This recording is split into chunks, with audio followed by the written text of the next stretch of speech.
YouTube sent me down a Pokemon hardcore Nuzlocke rabbit hole, and TLDR, I gave Radical Red a try.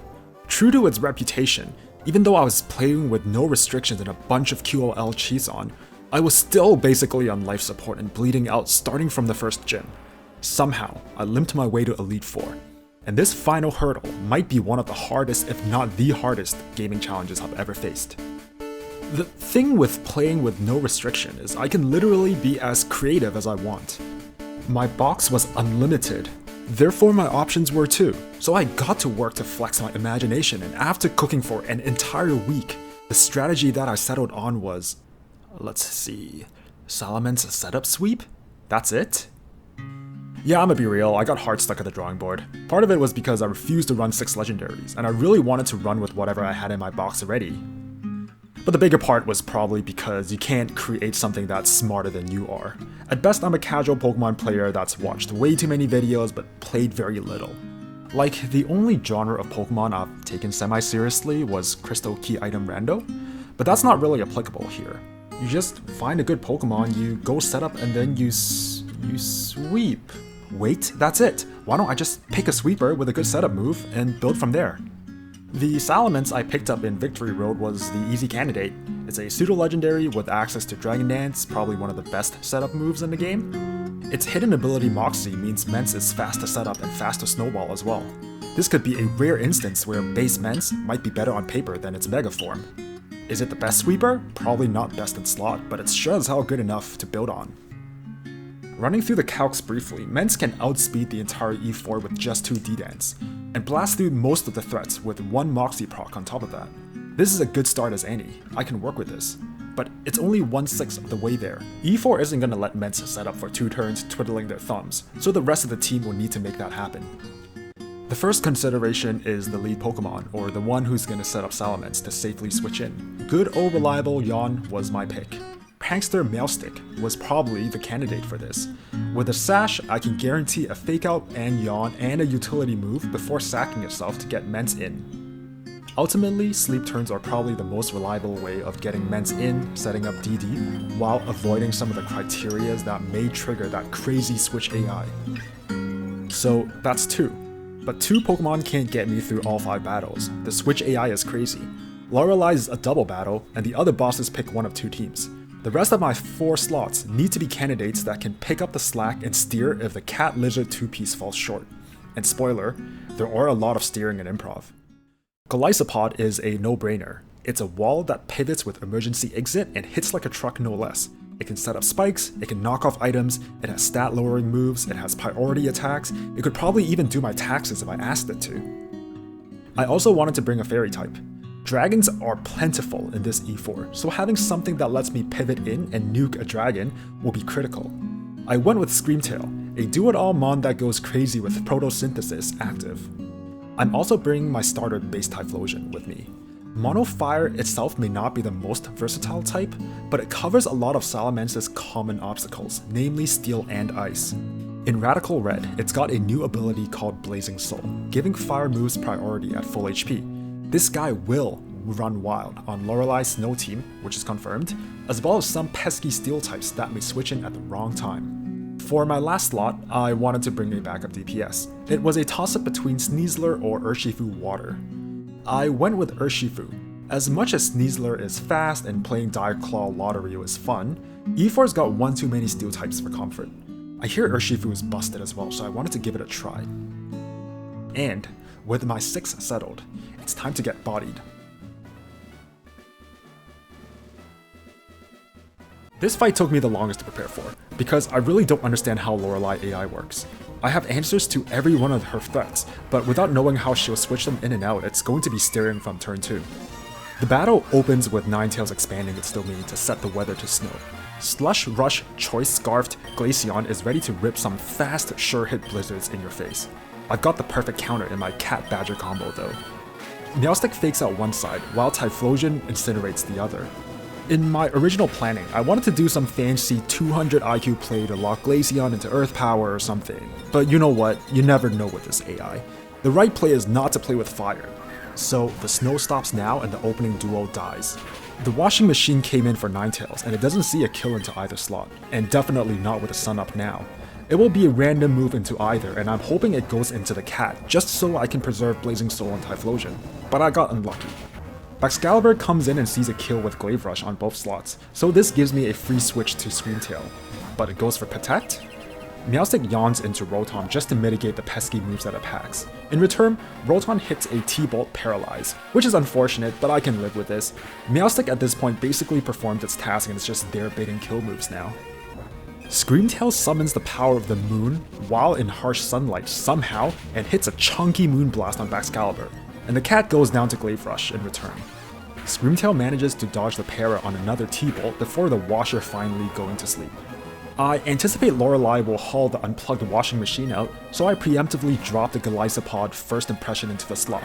Regardless of what comes in, it will find 40% of its HP missing right off the bat and Baxcalibur dead in the ditch next to it. And it was Calyrex. So here's something I learned. Booster Energy only procs on switch in. And since the sun was already up when Screamtail, holding Booster Energy, switched in, it didn't proc. Screamtail did not retain the proto buffs when abomasnow switched in and changed the weather back. I was caught flat-footed as abomasnow fired off a sure-hit blizzard that does absolutely nothing? Abomasnow sucks, what the heck? I guess it did put me into Glacial Lance range, so Screamtail goes down, but not before setting the sun back up. But this brings the big badger safely back in, and that's checkmate. Calyrex gets obliterated, leaving 2 dead weights on the field. 1 E4 down, a bit scary to steer from turn 2, but we take those. Bruno next. As this is singles, Mence can finally see some action. But immediately we have a problem, and it's Iron Hands on Team 1. I need a +5 attack to guarantee a kill with Earthquake, and needless to say, that's not likely happening. I think I have a line to handle the hands, but I'd very much prefer not to have to. And I got Team 2, let's go, I got lucky. Team 2's lead is Infernape, and it's an anti-setup lead.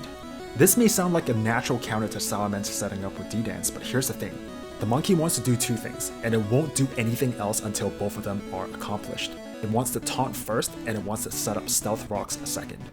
This means the cat can Prankster Yawn on the turn it uses Taunt, and I can pivot Mence in safely on the turn it uses Stealth Rocks. It'll fall asleep from there, and I can D-Dance until Bruno decides to switch it out, or the 8 wakes up and tries to taunt again. In hindsight, I didn't even need the cat. I could have just started with a Mental Herb Salamence and started D-Dancing immediately. The 8 will keep taunting until successful, and the other lead is hard-coded to knock off and then Stealth Rocks. This means that it would have been 2 DDs set up regardless of which team I get. 2 DDs is enough for me to sweep Team 2. If I didn't accidentally mash dual wing beat into Zacian, which got Mence killed. Then I panicked and tried to switch in Typhlosion for some fast kills, but then I forgot rocks were set up, so I got outsped and Typhlosion also died. I bring in Golisopod, who can either finish the job in a few turns, or get Zacian to murder Suicide with Wild Charge Recoil. I picked the latter, and all that's left is Lucario. Luckily, Meowstic was still around to hit a Yawn before going down again, and let Urshifu finish the job. I panicked a little bit there, but just like Lorelei, we take those. Both of Agatha's leads suffers from the same taunt monkey brain problem. So in hindsight, I should have just sent in Mence with a Mental Herb, get 2 free DDs, dual wing beat through the sash, and cruise to the W. But I didn't consider this at the time, so here's the needlessly convoluted plan I set up. Agatha leads with either Zoroark form, and I won't be able to tell from the get-go. This is a cat counter because one is immune to Fake Out and the other is immune to Prankster debuffs. Side note, it doesn't say anywhere Prankster status moves can't hit Dark type. How was I supposed to find out? So instead, I lead Bug with a strong first impression. Turns out it's base Zoroark, so it's Team 2, and the team I was hoping not to see. I got unlucky here. I hard pivot to Salamence, tanking a Dark Pulse. I anticipate it will try to taunt again, so I slip in 1 DD, and in hindsight, I could have slipped in a second. 1 DD doesn't let me outspeed Fluttermane in the back, but I've got answers to that backline, so off we go. Zoroark dies to a dual wing beat, Gorodango dies to Temper Flare, which is the only reason I have this move, Marshadow with a sash also drops a dual wing beat, and Fluttermane comes in. Sure enough, it outspeeds and it nukes Mence into orbit. But this means the cat comes back and does what the cat does best, and that's throw the alley-oop and sack. Typhlosion, armed with nice weather and a pair of cool glasses, comes in and catches the oop, and dunks on the rest of the squad.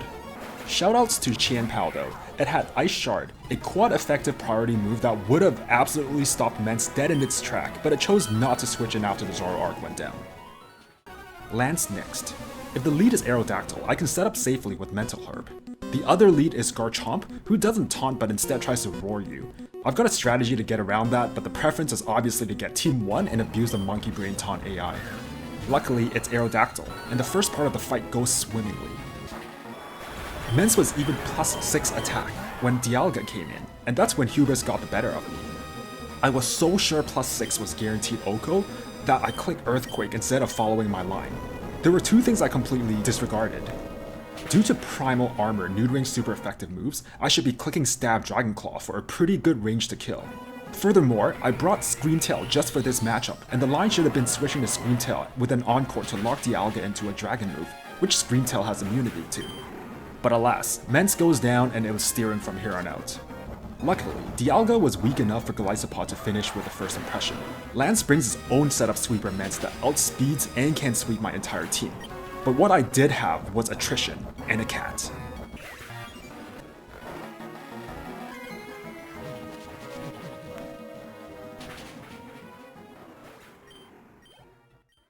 Defeating Lance's primal Dialga means I gained the ability to rewind time, and boy did I need that ability for the champion rival fight.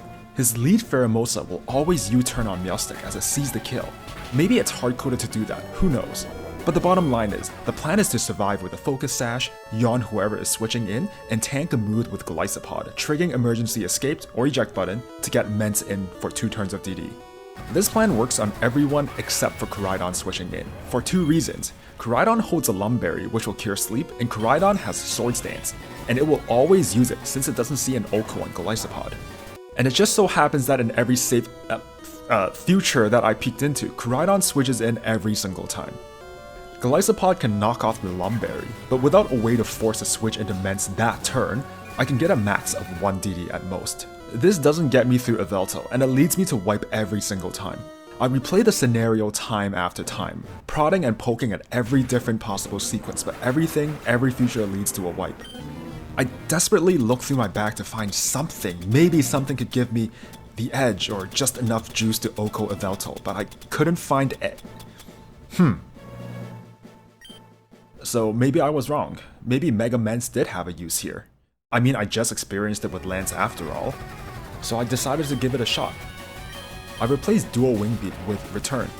This works because once it Mega evolves, all normal moves become Flying type with a 20% damage boost. So this revised plan starts off the same. I switch into Koraidon, I do 1 DD, but instead of Mega evolving immediately, I finish it off with Dragon Claw first, so I can get 1 more proc of Moxie. And +2 attack, +1 speed Mega Mence is just enough damage for me to return sweep the entire team. In the end, the best solution was the easiest one. The Choice Scarf Ditto in the back is more of a nuisance than a threat though, and it can always 1v1 my Mence. Priority Will-O-Wisp cuts its damage in half, and Scream Tail comes in to put the finishing touch on this E4. And with that, I champed. Regretfully, it was not the strategy I had in mind, and it definitely did not go as smoothly as I hope it would. However, I still did it my way and brought a team I wanted to bring, and that's what was satisfying for me. This hack lived up to its reputation and then some. As much as I was bleeding out and limping through it all, I still had fun, I guess. I don't think I'm ever gonna start hardcore nuzlocking Pokemon ROM hacks after this, but I sure as hell's tripled my respect for the people that do.